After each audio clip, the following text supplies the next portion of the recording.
Welcome to The Third Story. I'm your host, Leo Sidran. Today's conversation features Dr. Richard J. Davidson, known to many as Richie Davidson. Richie is a professor of psychology and psychiatry at the University of Wisconsin-Madison, as well as the founder and chair of the Center for Healthy Minds.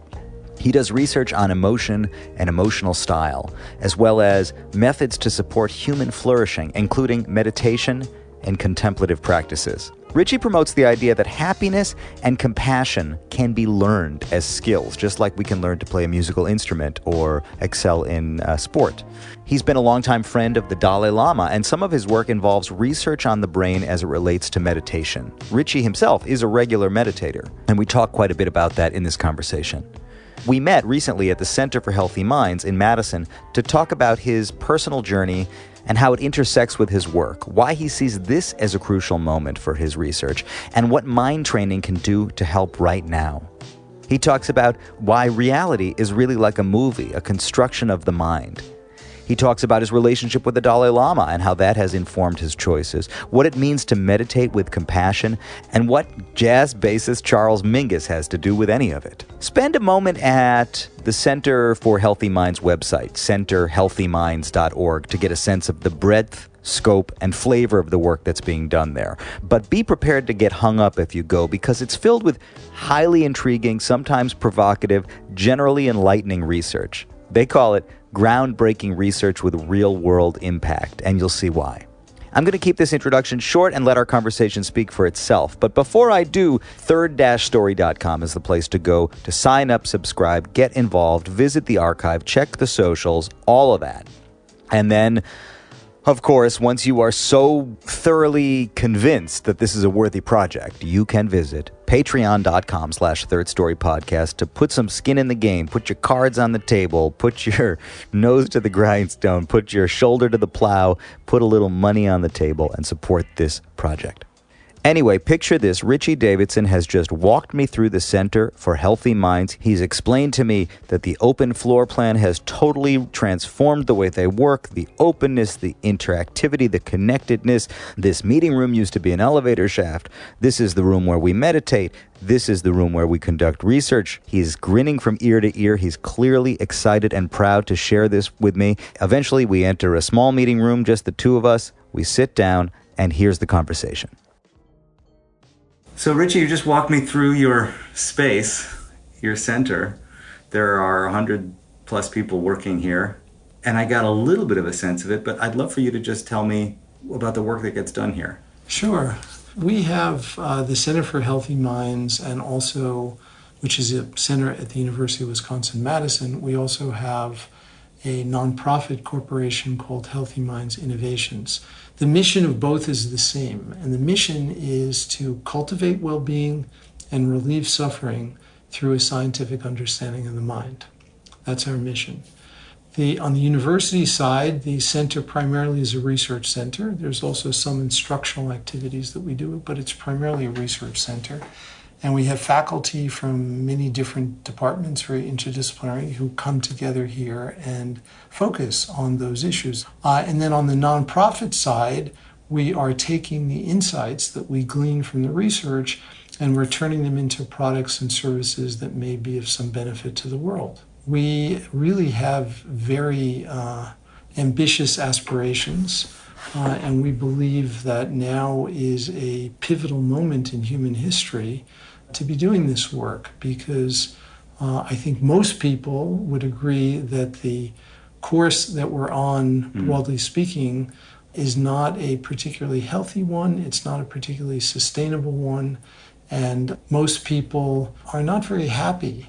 And so I think that there's a lot that can be done to improve our well-being and to promote flourishing on the planet. And I see it as an urgent public health need.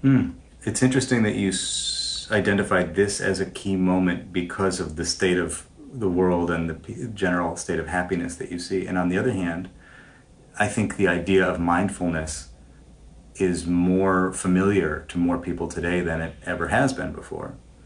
Do you see those things as related? Oh, definitely. definitely. And, there was a survey that recently came out which represents the last year that there is good data available in the United States on the number of people in the U.S. that report themselves to meditate. And remarkably, it's 19%. It is 19%. Yeah. So it's about 46 million, according to this survey. And in this same survey, they asked what the reasons were. Yeah. Why, and the primary reason is suffering.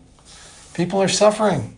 And so I think that the rise in the interest in mindfulness and the state of the world today are intimately related. I think people are searching for a different mode of being. If you do a study in which you ask people, do you meditate? How do we define meditation in that context? Yeah, and I should say those kind of survey results need to be taken with many grains of salt because of exactly those kind of questions. I think that they're very, very limited, and different people mean very different things by the word meditation. When I use the word meditation, I think of intentional training of the mind to promote human flourishing. It is with the intention of promotion of human flourishing that makes it meditation. Well, I think there are other things that we could do to promote human flourishing that are not meditation, but I think that in order for mind training to be meditation, it must also include within it the promotion of human flourishing. It's a little bit of a digression, but we've talked about this kind of casually over the years when musicians interact with one another, perform, improvise together. There is a kind of meditation that's taking place. Yeah, and I think we're happy to get into that. I think I've thought a lot about it, and it is a wonderful and rich source of conversation. Here's my take on it, which may be controversial, but I'll give you my take on it. I should step back and also say that there's a very famous psychologist by the name of Mahai Csikszentmihalyi who studied a phenomenon that he called flow. And what he meant by flow is when a task or a context is challenging to a person but optimally fit a person's skill set so that it's not too challenging and it's not too easy. Those are contexts where there's a really good match between a person's skill set and the demands of the environment, where flow has the opportunity for emerging. And Csikszentmihalyi studied flow in many different occupational groups. One of them was, and also avocational groups, one of them famous studies was in rock climbers. I think most listeners can appreciate how a rock climber may be really in flow, and if a rock climber had a lapse in attention, it can actually be lethal. Yes. And so it's an interesting kind of situation. So here's the thing. I think that music and certainly the kind of stuff that you do with jazz music, I think has some elements that are similar to meditation, and there are certain attentional elements that involve focus and concentration that I think are shared. There are two components that I think are different, that I think may be really important. One of them is, when we put our butts on the cushion to meditate, we invoke the intention that we're not meditating primarily for ourselves, but we're meditating primarily for others. Yes. Recognizing that if we have a calm mind and a warm heart, it's not just good for us, but it's actually beneficial for all of those around us. And so there's an altruistic motivation. Now, I think that it could well be, and certainly when musicians perform, I certainly think there is, or at least can be, some element of an altruistic motivation, that they're actually sharing this with others and potentially many others. There's another element too, which is more subtle but really important, and that is what scientists call meta-awareness. Meta-awareness is knowing what your mind is doing. It's the monitoring function of the mind. it is possible to be completely attentionally absorbed in something and have no meta-awareness. And I think most rock climbers, when they're rock climbing, are doing it without any meta-awareness. And we would call that, we've invented a phrase to talk about that, and we've used it in scientific papers. We call that experiential fusion, where you're just fused with your experience, and there's no element of monitoring. You know, the one analogy that we sometimes use is this. Most people have had the experience, both of these experiences. One is going to a movie theater and watching a movie in a theater and being so engrossed in the movie that you're not aware that you're in a movie theater. You may not even be aware that you're watching a movie. You're so engrossed in the plot. That's experiential fusion. But we also, I think, have had the experience of being in a movie theater and being really totally attentive. There's no distraction, but we're in the background. We're aware that we're in a movie theater and we're aware that this is a movie. Now, one of the things that is so important in the contemplative traditions is that reality is actually a movie. Everything is a movie. And in order to appreciate that, you have to have meta-awareness. Right. Well, there's this notion of seeing things as they really are, or seeing the true nature of things. Is that related to what you're talking about? Well, I think that, what we would say is that the true nature of things is that the mind is constructing everything. And so there actually is no real true nature. It is ephemeral. And this is, in Buddhism, this is the concept of emptiness.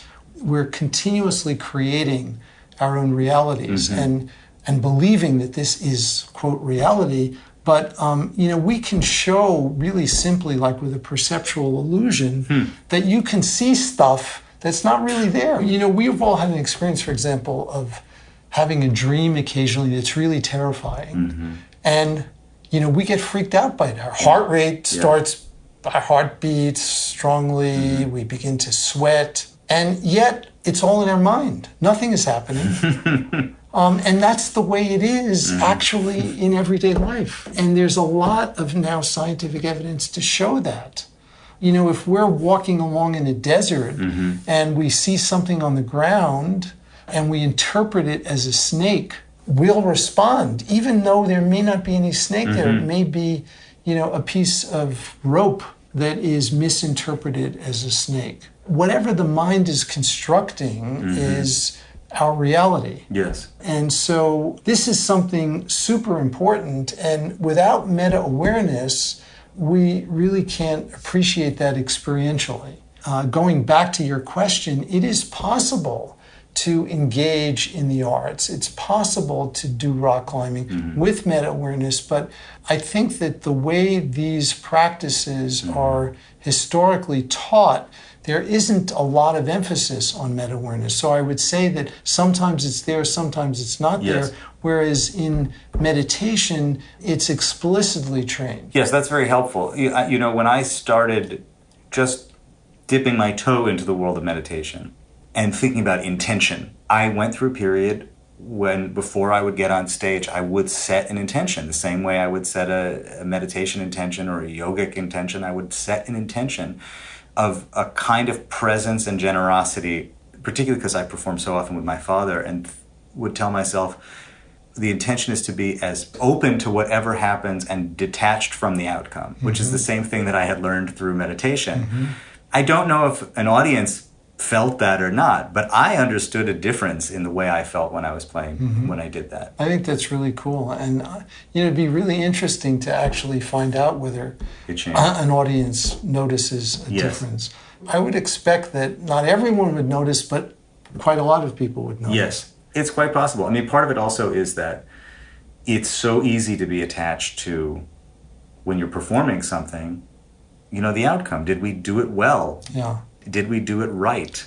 And I think that's a little bit different from what we're talking about in terms of the contemplative practices. There is no right or wrong when you're watching your mind. Exactly. And one of the ways we often talk about it is a shift from doing to being. Right, and that's hard to do if you're actually playing an instrument at the same time. Yeah. Your understanding and practice of Buddhism and your scientific work have been interlocked for a long time. Which one came first? I would say that over the course of my life, they kind of co-developed. There wasn't really a period where one clearly developed before the other. They very much were co-developing, starting in college, where clearly I had a scientific interest in psychology and the mind and then the brain, but that also corresponded with a personal interest in exploring my own mind, and that led me to meditation. Why did you have that interest? What interested you about exploring your own mind? I was one of these kids from very early on who really had a very clear sense of direction. And I'm not necessarily suggesting that it's a good thing, but I was one of these kids where, New York City, where I grew up, if you had any modicum of intelligence, you were pushed ahead and skipped grades. And so, I went to college when I was 16. I graduated when I was 20. I had my PhD when I was 24. And I just, knew what I wanted to do. 16 years old. Yeah, 16. Started college at 16. The experience that most people, the sort of average college awakening, all of this kind of countercultural whatever, that wasn't necessarily where your head was at. Oh, it was. Oh, it was.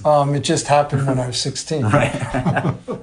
So, in some ways it was good because I sort of got it all out, pretty early. But yeah, so early on, I had an intuition that the mind really was so fundamental to everything we did, and both the opportunities for growth as well as all the problems in our culture ultimately had something fundamental to do with the mind. And you intuited this. Yeah, I just intuited this, and that I was very much involved in social change, and when I was in college was the time of the Vietnam War, and I was very involved in the anti-war movement. And I just had a sense that if we wanted to promote a different way of seeing the world, we needed to change our minds. And so that really led me to all of this. And I began to sort of dabble in meditation when I was in college, but that was also the same time that I was becoming a serious student. And I recognized that there was a legitimate academic path that I could take that would enable me to study the mind. You recognized it. Did those around you in the world of academia recognize it as you did? Not exactly. So, it was very interesting because in the psychology department at NYU, this was NYU in the Heights, which doesn't exist anymore. It was a small campus in the Bronx it was a fantastic place, actually, for me. But the psychology department had some very well-known people in that department, but they were behaviorists. And I knew early on that was a remarkably impoverished way to think about the mind. So how do behaviorists think? I'll give you an anecdote. So when I went to graduate school at Harvard, B.F. Skinner, who was the father of American behaviorism, was still around at Harvard. He was emeritus, but he still used to go to his office. And the very first week that I was in graduate school, William James Hall at Harvard is a 15-story building, and it's got an elevator, of course, and I had no idea where things were. So I was on the elevator, and of course I recognized B.F. Skinner. I had seen many pictures of him. So I walked in the elevator, and Skinner was in the elevator, and I pushed a button, and I realized that it was the wrong button, and I mumbled to myself, I said, "Oops, I changed my mind," and I hit another button on the elevator, and Skinner put his arm around me and he said, "Son, you did not change your mind, you changed your behavior." And that really exemplifies behaviorism. So I had zero interest in a behaviorist perspective. You were motivated by the idea that we could change our minds. Right, and there was such a thing as the mind, and the mind was important, and experience was important. And so I was a real rebel as an undergraduate, and there are certain courses that I actually refused to take because of the textbooks that were being used. I thought they were just so narrow and presented such a distorted picture of certain things. And so I got into a lot of trouble with the with the chair of the department. And I was in the honors program in psychology and actually got thrown out of the honors program toward the end because of my rebellious streak. But it didn't stop me from going to Harvard as a graduate student. So fortunately. If your interest in Buddhism and your interest in the scientific work kind of went hand in hand, at what point did you start to think about how you could combine those elements? I mean, were they siloed for a while in your life?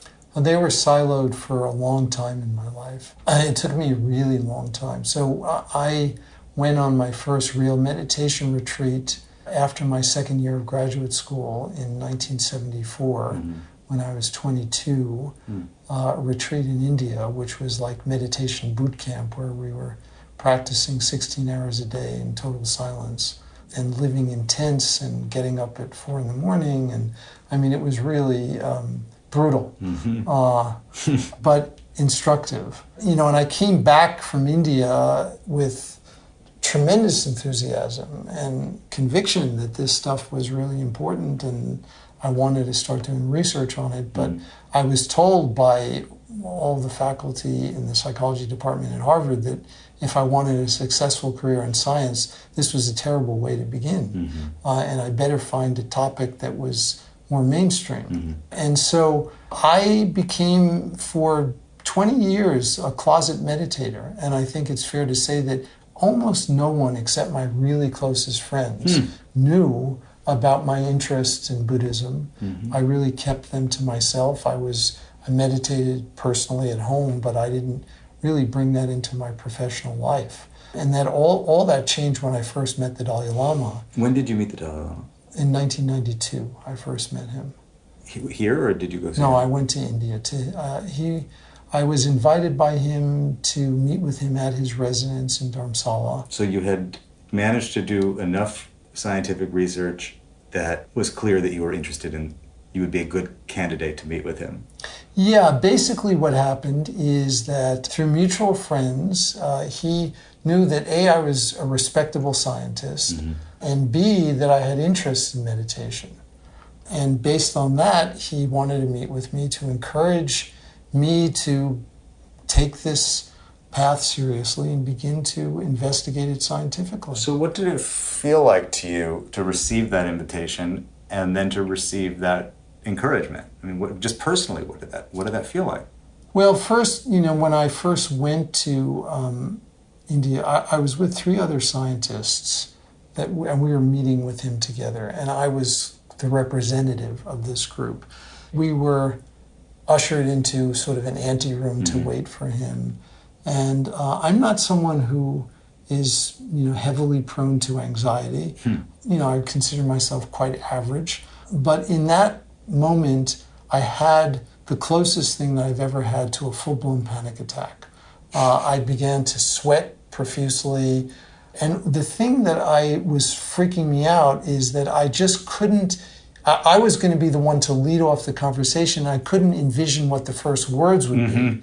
And then I was flooded with all this self-doubt. Who am I to waste the Dalai Lama's time with this?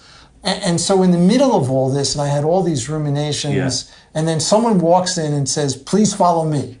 And, we had to go right into this next room, and there was the Dalai Lama. Yeah, no time to reset. Yeah. Right, no time to reset. Yeah. 0. And within, I would say, a maximum of 15 seconds, every smidgen of anxiety was completely gone, and I felt so safe and so secure and so at home. Yeah. And more secure in many ways than I ever felt before in my life.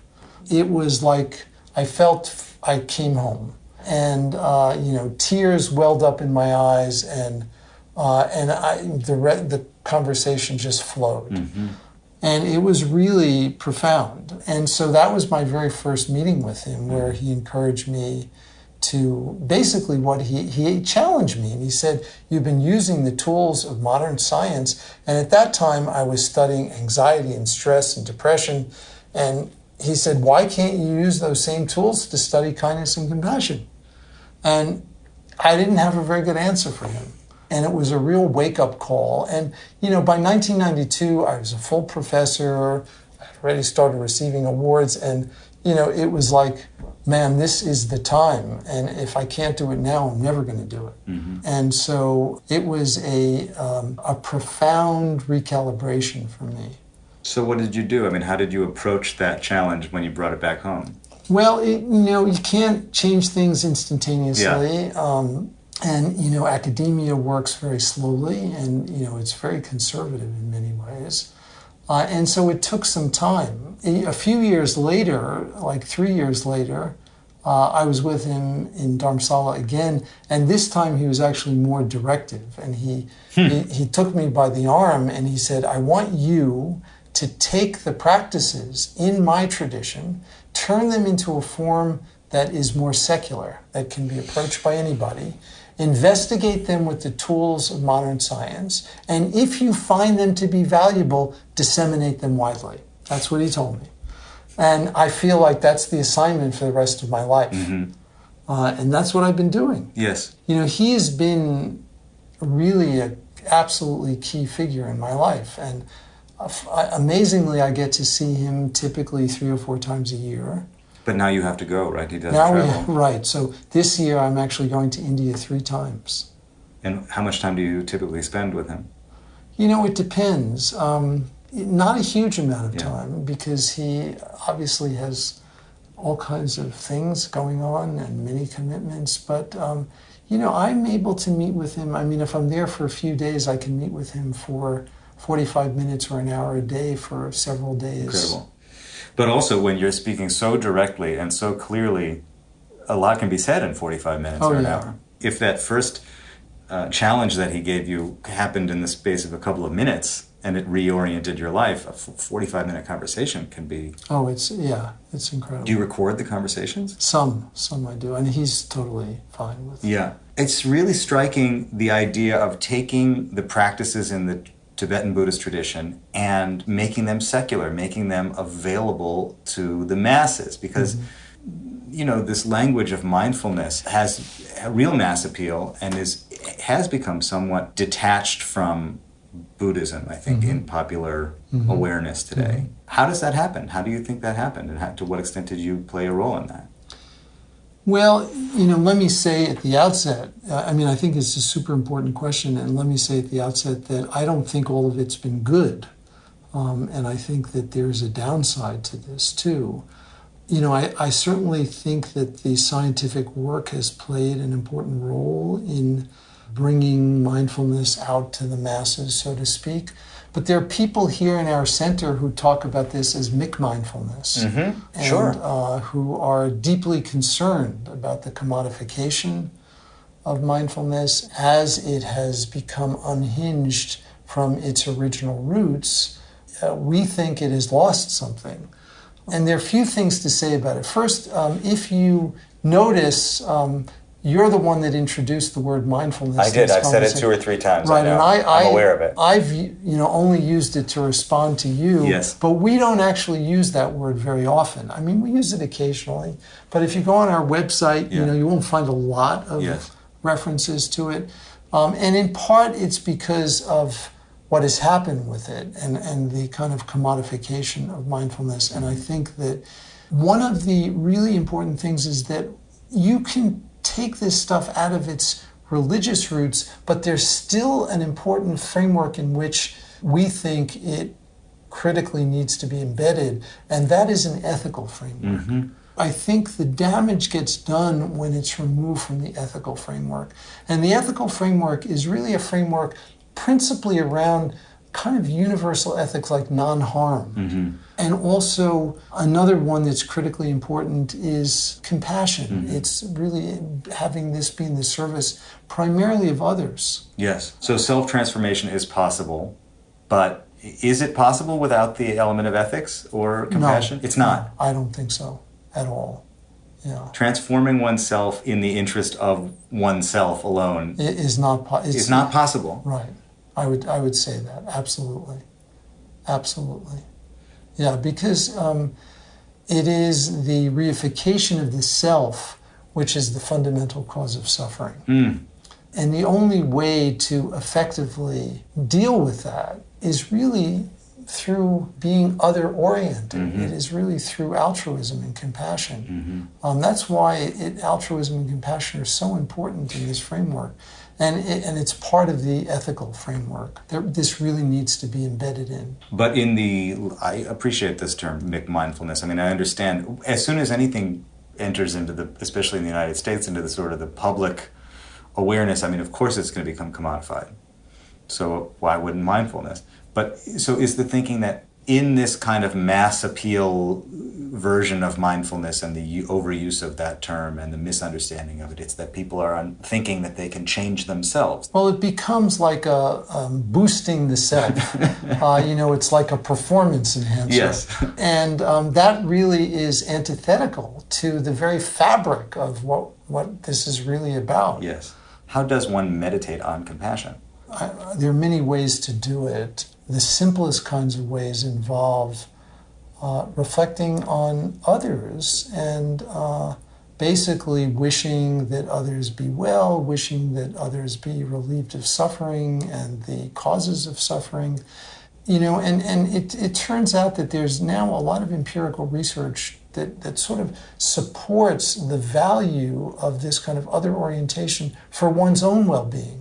It's kind of the surest route to promoting one's own well-being is by being generous to others. So let me give you an example of this kind of research. And I should say there's a whole genre of scientific studies that are in this kind of mold. So a group of participants, and it could be kids or adults, come to the lab in the morning, and they're given a pile of cash, of real money, and in certain cases, in some of these studies, they've been substantial. So a person has been given $250 in cash, and they're told, we know that lots of people feel like there are small things that they wanted to buy for themselves, but they feel that they're frivolous, and here's $250, and this is for you. And the only constraint is you've got to spend all this money today, and you need to buy stuff for yourself. You can't keep the cash. You have to buy gifts for yourself, and you have to come back at the end of the day. So, and these people are randomly assigned. You have another group that's randomly assigned. They come into the lab in the morning, they take some questionnaires, same as the other group, and they're given the same pile of cash. And they're told, here's money. The only constraint is that you need to buy gifts for others and actually give these gifts to others. You cannot spend a penny on yourself. And here's $250 there. There may be people you've wanted to buy things for. This is your opportunity. They come back at the end of the day. And the measurement is how much increase in happiness and well-being a person has over the course of the day. And this has also been done with biological measures. And the data are so strong and so consistent. Yes. And you can imagine what they are. People feel much better when they are in the condition of buying gifts for others than buying gifts for themselves. And so, this is really something that we think is so fundamental. Yes. And the scientific evidence is now really converging in showing this. But you had a feeling about this, or you had a belief in this, and the science is supporting this thing that on some level you kind of knew. Absolutely. Yeah, I mean, I certainly have had intuitions about it. But there's been some really cool, the science has helped flesh out some of the granular details. So one of the cool things is that one of the concepts that I talk about when I give public talks to the lay audiences is that we human beings are all born with innate basic goodness. And some people, say, wow, how can I say that? There's so many problems in this world. There's so many, there's terrorism, there's all this conflict. So it turns out that in very young infants, and we're talking now about in 6-month-old infants, if you show them a scenario, it could be with puppets, where you have two puppets that are in a scenario where they're cooperating and one puppet helps the other. And you have another scenario where you have the identical puppets, but one of the puppets is a jerk, basically, and thwarts the goals of another. And you then offer the puppets to the babies, to 6-month-old babies. Which do you think 6-month-old babies will reach for as a measure of preference? The good puppet. Yeah, and nice puppet. 95% of 6-month-old babies do that. So 4% are maybe a little mean, these babies. Well, it's the ones who don't, we think, are probably the products of very adverse circumstances. And we know that trauma can be actually passed down epigenetically, yes. And we know that there is a substantial presence of early trauma. And so we suspect, although we don't have the evidence yet for this, that kids who are not showing that preference are kids who've really been exposed to a lot of adversity and trauma. Or have inherited to some level.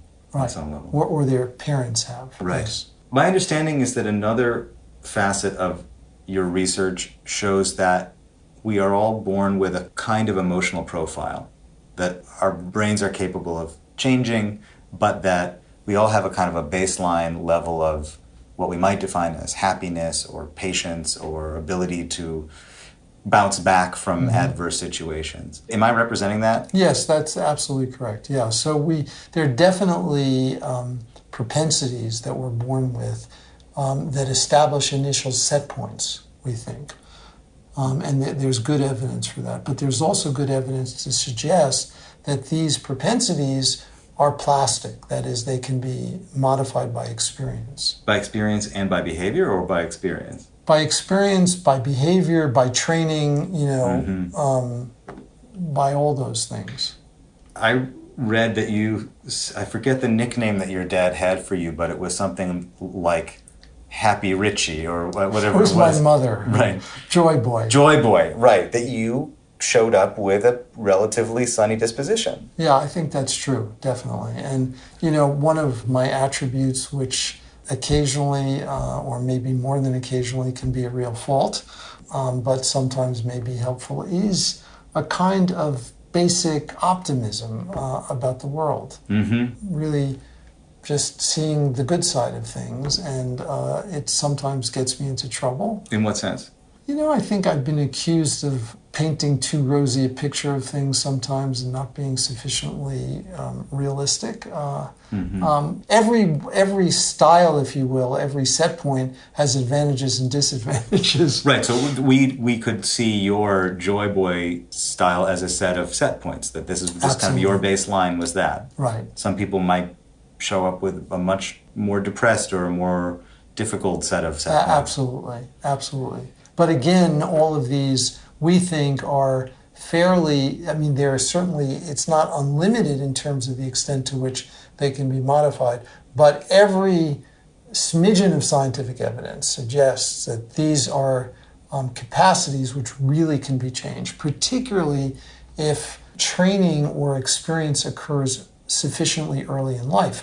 We know, for example, that if you learn a second language early in life, you can learn it much more easily. And I think the same is true of learning a musical instrument.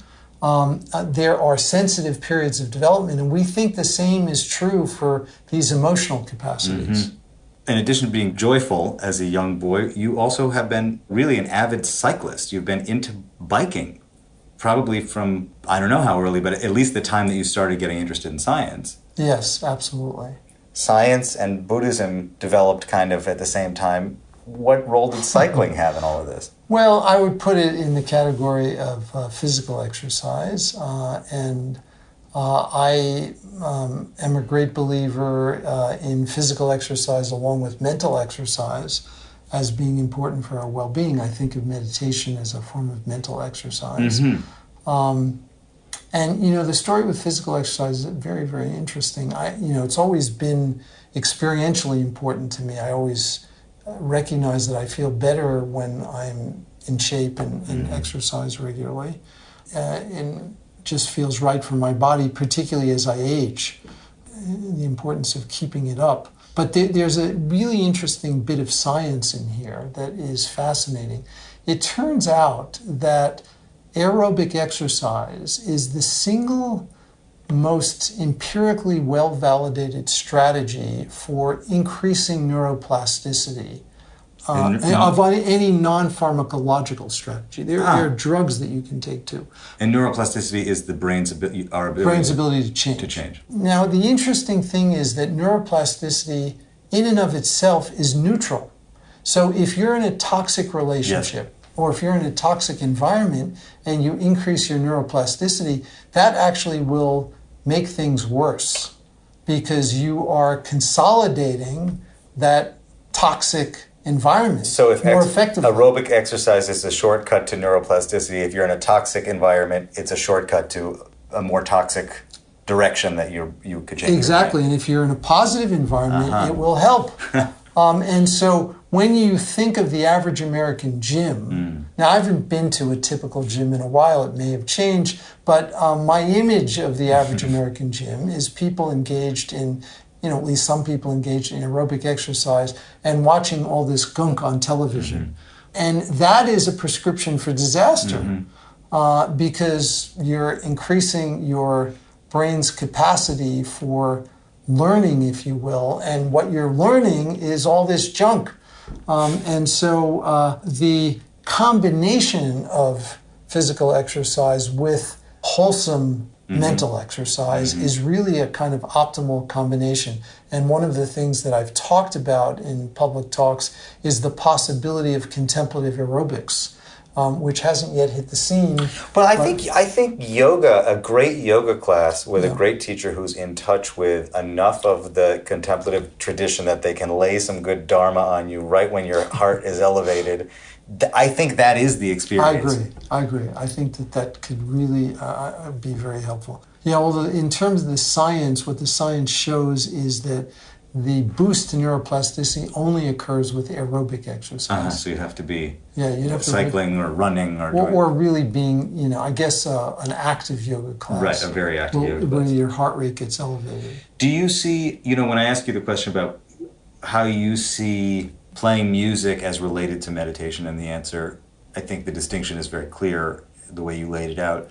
I could have just as easily asked you the question about cycling, especially when you get out on those long stretches. And so, when I go cycling, about 90% of the time I cycle alone.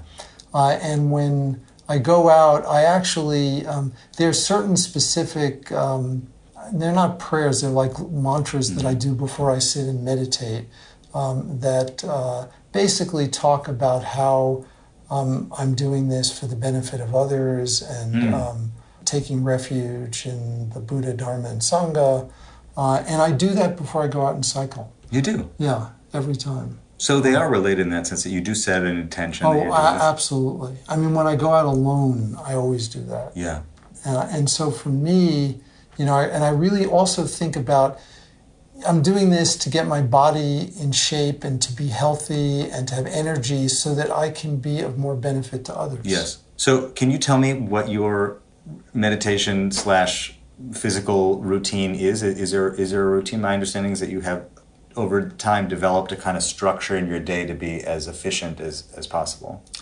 My meditation practice, I meditate every day and I meditate in the morning. There's sometimes I meditate a second time later in the day. For a particular reason? Before bed. Often to help me be more aware of dreams. So there's a specific practice that I sometimes do to become more, so that I'll remember my dreams. Do you have a sense that there's good work that's happening while you're sleeping? Yeah. And the great yogis, the really, great masters never lose awareness, ever. I mean, they're continuously aware throughout sleep, not just during dreaming, but also when they're in deep sleep. They're aware. And this is achieved through meditation? Yeah. And so, I've had glimpses of that on retreat when I'm really practicing intensively. It's certainly not something that I do in daily life. But my daily practice, I practice somewhere between 45 minutes and an hour and a half a day, depending on the day. And there's a whole sort of set of practices that I do. But they always include some compassion practices, some awareness practices. and practices that are related to insight into how the mind actually works. Some analytic practices which have hardly ever been studied. When the Dalai Lama meditates, most of the meditation he does is what we would call analytic meditation, which is, for example, asking yourself a question like, where is the mind? And just keep asking it until there is no answer. Or where is the self? What does the self look like? What are the boundaries of the self? Where does my self end and another self begin? Where is the location of the self? You talked about explaining your work essentially when you give sort of lay lectures to a lay audience. It seems like a big part of and I suppose this is part of the challenge that you receive from the Dalai Lama, a big part of the work that you do, at least in a public-facing way, is to be able to translate the work. I mean, you walk me through the center, there's data that's being collected in this building as we speak. And to be able to sort of translate that and communicate it to an audience that might not necessarily be reading the journals. Absolutely. Yeah, I definitely see that as an important role that I play today.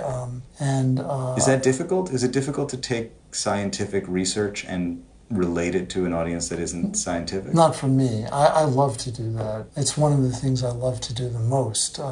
And I believe that we have a moral responsibility to do that. A lot of our scientific research is supported by the National Institute of Health. It's the government agency. We use taxpayer dollars. And I think we have an obligation to explain to the public, what we're doing and what its value might be. Well, we started this conversation with you saying that this is a matter of urgency to you. As your personal work has intensified, it seems like you feel more and more a sense of urgency to communicate this to people. I do. And one of the analogies that I use is this. When human beings evolved on this planet, none of us were brushing our teeth. Today, virtually every person on the planet brushes their teeth. It's not part of our genome. It's a learned behavior. And we do this because we recognize that this is something beneficial for our personal physical hygiene. And what we're talking about is something beneficial for our personal mental hygiene. And my conviction from everything I know as a practitioner and as a scientist, my conviction is that if we treated our minds in the same way that we treat our teeth, and I think most people would agree, and pardon the dentists who might be listening, I think most people would agree their minds are even more important than their teeth. That if we spend even as short a time as we spend every day brushing our teeth, nourishing our mind, in this way, this world would look different. It would be a different place. So this means that 5 minutes a day of meditation would change the world. Absolutely. If everyone was doing it every day, absolutely. It doesn't have to be 45 minutes. No, and I think one of the things that is often problematic is how this is presented to a beginner. We know from hard-nosed scientific data that even a few minutes a day can make a real difference on objective measures. It doesn't necessarily mean that it will endure. It will only endure if people keep doing it, like brushing their teeth. Yes. But if we can have people do this in a way where we try to set people up for success. Yes. So when we start with beginners in certain programs that we do, we ask them to tell us what the minimum amount of time they feel they can do every day is for 30 consecutive days without missing a day. And we start with 1 minute. Can you do 1 minute? 1 minute, and do it for 30 consecutive days. Yes. Just 1 minute a day, and then gradually build up from there. Yes. And even a minute is enough to taste the benefit. When I walked into this building, I thought you must feel a sense of pride, and also a sense that you were right. I mean, that young, somewhat self-assured kid who basically said, I know that my intuition is right here. It must feel like a great success. And on the other hand, I hear you say people are more unhappy than they've ever been.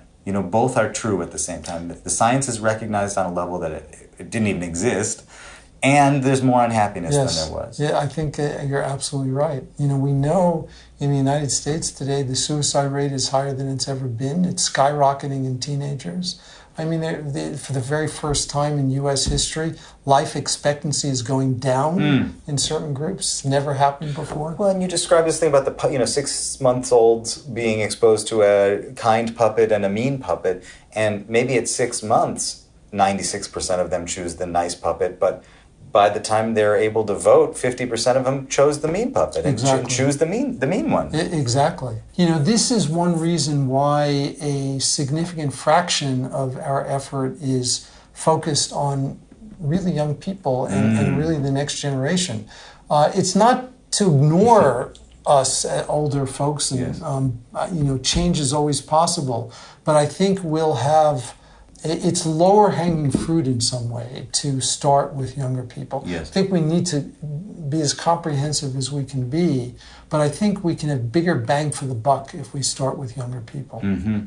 Well, this speaks to the idea that if you learn a language early or an instrument early, you're more receptive to it. There's a very famous economist by the name of James Heckman who received the Nobel Prize in Economics. He's at the University of Chicago for his work on early interventions. And what Heckman has shown is that in the U.S., for every dollar that's invested in high-quality preschool interventions, there is a 13-fold return on the investment by the time the kid is 20 years of age.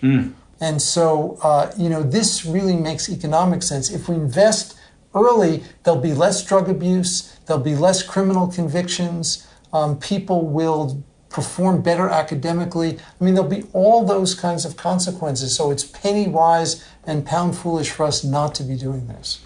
Does it change your orientation in terms of the research that you want to do when you recognize things like this? Like, do you choose to do certain kinds of research in order to demonstrate or hopefully prove these ideas? Yeah, to some extent. I mean, we have a sort of broad portfolio and we're focused on many different groups. I mean, there's so much need at many different levels of our culture. And so we're trying to address a number of different things, but we certainly do have a focus on early development. And we actually, there's some wild stuff that we're doing now where we published a major paper in JAMA Pediatrics, which is the most prestigious pediatrics journal, where we showed that a mother's well-being when she is pregnant actually is a significant determinant of the brain development of her baby once the baby is born. So we follow these women through birth. We put the babies in the scanner, in the MRI scanner, when they're 1 month of age. It's actually very easy to do because they sleep most of the time. You can scan them when they're sleeping. And we can measure this stuff in a really hard-nosed way in their brain. And the well-being of a mom during the second trimester of pregnancy is a huge predictor of the wiring in the brain at age 1 month. And so what we're doing now is we're doing contemplative-based interventions in the pregnant women and looking at the outcome in their babies. One final question, Richie.